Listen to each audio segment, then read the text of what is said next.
Bonjour, Bonjour. soyez les bienvenus. Allez, message des guides.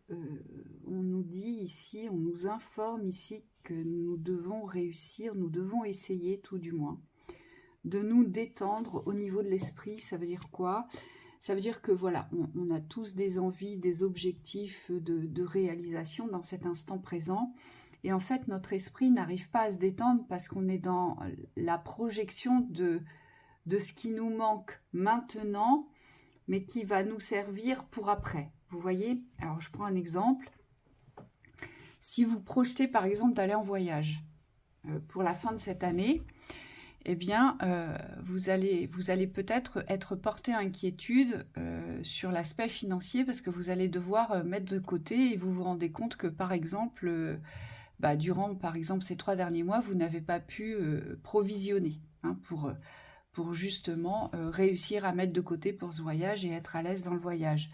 Ça peut être aussi par rapport à un objectif professionnel. Si vous avez un objectif professionnel, si vous êtes à la recherche d'un travail, par exemple, le fait qu'aujourd'hui il n'y ait pas de résultat concret, eh bien votre esprit, lui, se projette dans les manques de l'avenir. Oui, mais si j'arrive pas à trouver un travail, comment je vais faire pour payer mes charges, machin, voilà, peut-être que mes droits s'arrêtent. Vous voyez, c'est tout ça.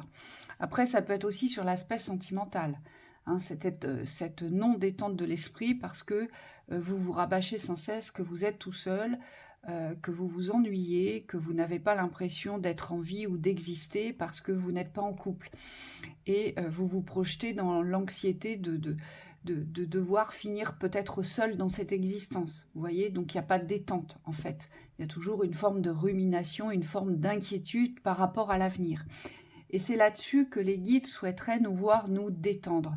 C'est comme si on n'arrivait pas aujourd'hui à simplement vivre l'instant présent sans se projeter sur ce qu'on n'a pas ou sur ce qui ne va pas dans l'instant. Vous voyez, on se projette sur des conséquences futures qui n'existent pas dans l'instant présent. Donc ça nous porte à anxiété, ça nous porte à stress et à l'inquiétude de l'avenir. Et surtout, les guides me disent, ça nous porte à insécurité, en fait. Oui, On parce se qu'on sent dans l'insécurité constante. oui, parce qu'on complique beaucoup en fait l'existence. C'est comme si on avait une vision de l'existence aujourd'hui qui n'est pas le reflet de ce que l'on vit. Pour beaucoup, c'est ça. On dit c'est cette dissociation, cette distance entre ce que vous voulez vivre et ce que vous vivez. Et donc à partir de là, c'est comme si cette distance, elle créait un fossé entre vous et l'existence, entre vous et la vie. Et on me dit vous n'arrivez pas à joindre les deux, à fusionner. Et donc c'est comme si vous restiez tout le temps en retrait. euh, non seulement de la vie, mais aussi de l'espace de détente. Parce que d'un côté, je vis pas ce que je veux vivre, et de l'autre côté, c'est j'arrive pas à me détendre par rapport à ce qui est. C'est comme si vous aviez figé votre esprit dans le mal-être presque. Et on vous dit ici, pour vous détendre, il faut accepter avec humilité la réalité. Parce qu'aujourd'hui, des réalités qui se transforment pas, on me dit, en apparence, c'est ce que beaucoup de personnes vivent. Mais par contre, on me dit, dans l'intériorité, vous pouvez avoir cette force et cette foi de conviction que les choses sont amenées à changer. À partir du moment où vous êtes positionné dans le changement, c'est pas les extérieurs qui doivent être le reflet de cette conviction-là. On me dit il faut que votre conviction intérieure soit beaucoup plus forte par rapport au reflet de la réalité. Et je pense que pour beaucoup, vous êtes pris par ce reflet de réalité qui aujourd'hui vous projette que des sensations de frustration et de manque. Hein, ça vous ramène dans vos propres frustrations. Et le but, ça va être ici, on me dit pas forcément d'avancer, parce que dans l'instant, parfois c'est pas possible. On me dit, c'est pas, on me montre que par rapport aux ambitions de vos rêves, vous ne pouvez pas avancer, ou vous n'avez pas les moyens de créer vos rêves dans l'instantané. Mais par contre, vous pouvez vous tranquilliser par rapport à vos rêves. Alors ça veut dire quoi se tranquilliser? C'est assez vaste, mais on me dit c'est prendre conscience aujourd'hui que vous n'êtes pas mal. Et on me dit toute relativité ou toute proportion gardée, c'est comme s'il fallait éloigner de vous cette vision d'une vie de manque, de pénurie, de difficulté. Vous voyez, toute cette façon de voir les choses, de broder du noir, qui aujourd'hui n'est pas du tout le reflet de ce que vous vivez non plus. Et on me dit c'est cet extrême-là qui est pas bon et qui pourrait vous emmener dans des espaces qui ne vous motivent à rien faire. Oui, parce que on n'arrive pas à respecter nos rythmes, on n'arrive pas à respecter les cycles. Parfois, il faut juste être dans l'inaction, mais dans l'inaction de cette tranquillité harmonieuse. On est malgré tout en harmonie avec sa vie dans l'instant, sans se projeter, Ouais. voyez. Et alors c'est pas évident à voir, mais on me dit pour certains vous êtes beaucoup impactés par ces visions-là, c'est-à-dire que ce que je vois c'est que c'est pas forcément des, je sais pas comment expliquer ça, mais c'est pas forcément des visions qui vous sont propres, mais on me dit vous êtes confrontés à ces visions-là de la pénurie. Et on vous dit ces visions-là, on me dit elles n'appartiennent à personne en soi. Si, à la force collective. En fait, moi, ce qu'on me dit, c'est que la force du collectif, vous le recevez. Dans nos individualités, on reçoit ce que le collectif croit et pense dans la toute-puissance. Et ça, souvent, ça vient nous impacter. Et c'est pour ça qu'on nous demande de nous détendre l'esprit, parce qu'on nous dit attention, toutes les pensées collectives qui arrivent, qui descendent comme des forces, eh bien, ça vient nous impacter, même si ça ne nous concerne pas dans nos existences. Vous savez, on connaît tous ces moments-là où on va bien, on va super bien, et puis 2 heures après, mais qu'est-ce qu'on va pas bien? Et on n'arrive absolument pas à comprendre pourquoi. Eh bien ça, c'est la force des pensées collectives. Et on nous dit ça, il faut aussi en être conscient. Parfois, il faut savoir se dire, et c'est ça, se ramener dans l'inaction de l'harmonie, c'est aussi se dire, mais en fait, j'ai aucune raison de pas bien aller dans l'instant présent. Vous voyez, il faut revenir pragmatique et réaliste aussi. Il faut savoir se ramener dans cet espace-là. Oui, et c'est pas par là. Alors j'insiste parce qu'on me dit certains, je vous vois vous accentuer vos actions, vous essayez d'en faire plus, vous êtes encore plus volontaire. Et on me dit parfois c'est pas par le yang que vous pouvez vous en sortir. Hein, c'est comme si cette tranquillité harmonieuse, il fallait la trouver, mais dans la force du yin. Pourquoi? Parce qu'on me dit sinon vous allez absorber. On montre quelqu'un qui nage à contre-courant, vous allez prendre tout le mouvement des vagues des 1000 personnes qui y en face de vous. Et le but ici, ça va être plutôt de plonger à 2-3 mètres plus profond sous l'eau pour pouvoir passer cette vague. Vous voyez? C'est comme s'il fallait laisser passer les vagues. Et on vous dit, c'est l'intelligence qui est demandée ici. Quand il y a quelque chose qui vient, alors là on parle de chagrin, d'accepter la perte, donc moi je vois de la tristesse, je vois de la souffrance. On me dit quand il y a ces énergies-là qui sont présentes, elles ne sont pas forcément pour vous, ces énergies. Donc il faut savoir piquer une tête, c'est un peu comme un surfeur qui va plonger la planche sous l'eau pour éviter la vague et pour éviter d'être pris dans le mauvais courant. Alors soit elles ne sont pas forcément sur vous, ou soit elles vous concernent directement et là vous êtes dans le déni. Parce que être dans le déni, c'est ce qui fait encore plus souffrir. C'est-à-dire qu'on n'arrive pas à accueillir cette vérité de j'ai perdu ci, j'ai perdu telle personne, j'ai perdu tel travail. Vous voyez, on est dans le déni. Et quand on est dans le déni, on rejette les fautes. Et quand on rejette les fautes, on crée des fossés immenses entre l'illusion que vous souhaitez garder, et la réalité. Et c'est là où vous ne pouvez, vous allez générer en fait un contexte de pression, vous allez vous mettre sous pression parce qu'il y a un déni de poser par rapport à cette réalité. Et donc cette réalité, vous n'allez pas vouloir vous y plonger, vous n'allez pas vouloir vous y confronter ou voire même l'accepter parce que vous ressentez trop de frustration et puis surtout ce qui se passe, c'est que c'est injuste. Voyez, il y a cette injustice qui est posée et donc vous n'allez pas vouloir vous y impliquer en fait avec sagesse et acceptation de ce qui est. Plus on lutte contre ce qui est, plus on se porte à souffrance et à disharmonie intérieure. Et donc plus ça va créer des puits de manque, des puits d'aspiration béants sur l'espace de l'avenir. Oui. Voyez ? Parce que si on se ment aujourd'hui, on se ment pour demain. Donc on reste dans ces espaces d'illusion et puis parfois malgré tout on revient lucide, on revient dans cet espace de lucidité de la réalité. Et alors là c'est encore pire parce que si on reste dans la réalité on meurt, on se sent mourir parce que c'est trop compliqué pour soi. Mais pourquoi? C'est parce que pour certains, malgré tout ce que vous devez lâcher, tout ce qui a été perdu, eh bien pour pouvoir vous libérer de ces mémoires de manque, il faut les accepter. Et c'est ça, s'apaiser l'esprit. C'est devenir lucide de ce qui est. Et de ne plus essayer de se raccrocher à quelque ficelle que ce soit, mais on me dit des fils qui n'existent pas. Vous voyez ? Oui, on me dit la mort des illusions peut être une souffrance pour certains. Oui.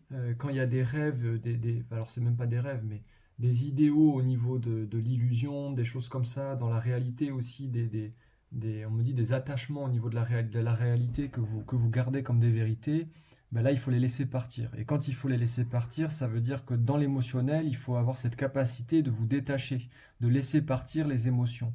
Hein, c'est ne pas retenir.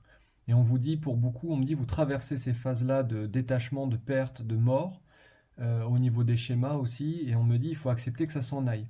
Parce que si vous retenez, vous refusez aussi, on me dit, le processus évolutif. C'est comme si en gardant ce qui était passé, ce qui était, on pourrait dire, mauvais ici, pour vous, parce que dans l'évolution c'est ça, eh bien vous empêchez d'avancer. Et alors non seulement vous n'êtes pas bien, mais en plus vous êtes chargé. Ça veut dire que vous portez en vous comme une bombe intérieure. Alors ça peut être une bombe de tristesse, hein. On me dit la souffrance ou la tristesse, ça peut être des bombes passives. Vous voyez, c'est quelqu'un qui se promène, qui va dans la rue, mais qui est sans vie. Et puis alors, dès qu'on va vous dire un truc, ça va être dans une réaction de tristesse, tout va être porté à drame, à mélancolie, à gravité, pardon. Et vous allez tout recevoir dans l'agression. Vous allez sans cesse être dans cet état d'esprit où vous vous sentez agressé par les autres. Vous voyez ? Il faut revenir dans la réalité, on vous dit, c'est hyper important, parce que dans votre responsabilité individuelle, vous ne pouvez pas seulement être dans la réception des énergies négatives qui sont en vous, et vous plaindre, on me dit, parce que je vois beaucoup de plaintes, mais il faut aussi avoir cette rationalité à un moment donné de se dire, bon, bah, l'émotionnel, ok, je respecte mon émotionnel, mais à un moment donné, il ne faut pas qu'il prenne toute la place non plus. Et ça, on me dit, c'est pour les autres, mais c'est d'abord pour vous, c'est-à-dire que cette situation, elle est invivable, on me dit. Et ce sera la seule façon d'apaiser votre esprit dans l'instant présent, vous voyez, d'être au clair avec vous. C'est ça, en fait, apaiser son esprit, c'est être au clair avec soi, mais dans l'instant présent, donc plus ce qui appartient au passé, et plus ce qu'on se projette dans l'avenir. Hein. Et c'est exactement pareil pour les mémoires du corps. On me dit toutes les personnes qui portent des maladies, des souffrances, des blessures à répétition, des choses qui vous gênent aussi dans le corps, hein, les sensations de blocage, de gêne, on vous dit c'est pareil, il faut libérer ces énergies-là. Donc il faut aussi avoir cette volonté, on vous dit, de retrouver votre unité dans la force, votre force dans l'unité. Et on me montre qu'au niveau du corps, c'est pareil, vous pouvez l'écouter, votre corps, mais à un moment donné, il faut aussi l'orienter. Le corps ne sait pas s'orienter par lui-même si votre esprit, lui, il va toujours vers le négatif. Hein. Oui, c'est ça. Et là, on a la carte miracle, faire descendre la différence. Faire descendre la différence, c'est être pleinement conscient de ce que vous vivez dans l'instant, de ce qui est bon pour vous et de ce que vous ne voulez plus vivre. Vous voyez, c'est ça. Faire descendre cette différence, c'est ça. C'est revenir dans cette lucidité de l'instant. On sait ce qui est bien pour soi, ce qui est bon pour soi, ce qui est bénéfique pour soi. Donc, on va reconnaître aussi toutes nos structures de construction, tout ce que l'on a traversé, tout ce que l'on a pu dépasser, parce qu'à des moments donnés, à des cycles de nos existences, on a été dans les dépassements. Et donc ça, il ne faut pas les oublier. Et c'est aussi savoir reconnaître dans cet instant présent, eh bien, tout ce qu'on ne veut plus, donc tout ce qu'on est porté à changement, mais pas dans la projection, dans la conscience de l'instant, ici, pour faire naître cette différence, pour faire naître le changement. Vous voyez, pour provoquer quelque chose qui va déclencher eh bien, un miracle, une magie, une ouverture, une opportunité de l'instant. Oui, on vous dit faire la différence, c'est aussi comprendre que parfois vous ne pouvez pas faire de différence. Et dans ces cas-là, on me dit il est sage de se retirer. Il y a des situations qui vous impliquent aujourd'hui dans lesquelles vous n'avez aucun pouvoir. On vous dit sortez. Sortez des situations où vous êtes dans l'impuissance, où il n'y a rien. Où vous savez qu'il n'y a pas de finalité pour vous. Vous n'avez pas de place ici. Mais par contre, si on doit se retirer des espaces où on n'est pas en mesure de poser une différence, on vous dit de l'autre côté, ça veut dire qu'il y a des espaces où vous devez poser votre présence. Cette présence, on me dit, vous le savez. Vous savez dans quel espace vous devez être présent et dans lesquels vous pouvez faire une différence. Souvent, c'est individuel, la responsabilité. Ça veut dire qu'il ne faut pas attendre des autres ici. Il faut vous relier à vous dans la réception de toutes les transformations que vous allez pouvoir opérer. Ça veut dire que vous devez reprendre votre pouvoir ici. Oui, c'est vous en remettre vraiment à cette force de l'univers, à ces forces de lumière. C'est-à-dire on pose ces réelles intentions d'évolution, de construction, de réalisation. On les pose dans l'instant et on a la foi. C'est ça le miracle. C'est ça, faire la différence. C'est avoir cette foi de l'instant que, quoi qu'il arrive, je vais me réaliser, je vais me construire, je vais aboutir. Vous voyez, il y a une solution. C'est ça aussi. Donc, c'est vraiment poser toutes ces intentions de lumière qui font la différence. Et ce n'est plus en posant des projections de manque que l'on crée la différence. Parce que là, on ne crée que des puits d'obscurité. D'accord ? Et s'apaiser l'esprit, c'est être lucide dans son instant présent, que l'on possède une force, que l'on possède un pouvoir de l'équilibre. C'est rester à l'équilibre dans cet instant présent. C'est ça. Pour s'apaiser. Hein? Les guides me disent aussi, dans le respect de vous-même, vous avez besoin d'aller au bout des actions. On avait fait une vidéo d'ailleurs là-dessus. Oui, se respecter, c'est vraiment ici... Oui, c'est vrai qu'on a fait une vidéo là-dessus intéressante. On vous a fait des vidéos très intéressantes. Il y avait celle-ci, c'était « Aller au bout de l'action ». Et il y en avait une aussi, puisque je me permets de vous la rappeler, parce que j'ai vu qu'en séance, en fait, elle n'avait pas été écoutée, cette vidéo. Elle n'avait pas été visionnée, tout simplement. On vous a fait une vidéo sur certains, vous avez un chemin... Vous êtes porté sur l'amour absolu, trouvez absolument l'amour, et les guides vous disent « bah non, vous c'est pas ça, vous devez vous construire » dans l'espace de la réalisation professionnelle. Et pour ceux qui sont déjà bien réalisés dans les espaces professionnels, on vous dit « vous devez lâcher le professionnel et revenir dans l'espace de l'amour ». Et c'est ça aussi, faire la différence, c'est comprendre à des moments donnés où vous devez changer de direction, où vous devez lâcher prise sur des situations obsessionnelles. Vous voyez, c'est aussi ça, s'apaiser l'esprit. Et c'est pour ça qu'on vous fait diverses vidéos, c'est sachez reconnaître, sachez détecter les messages qui vous concernent et allez les visionner, ces vidéos, parce qu'elles vous apportent des clés, vraiment. Hein? Donc voilà. On vous souhaite une très belle journée. Belle journée.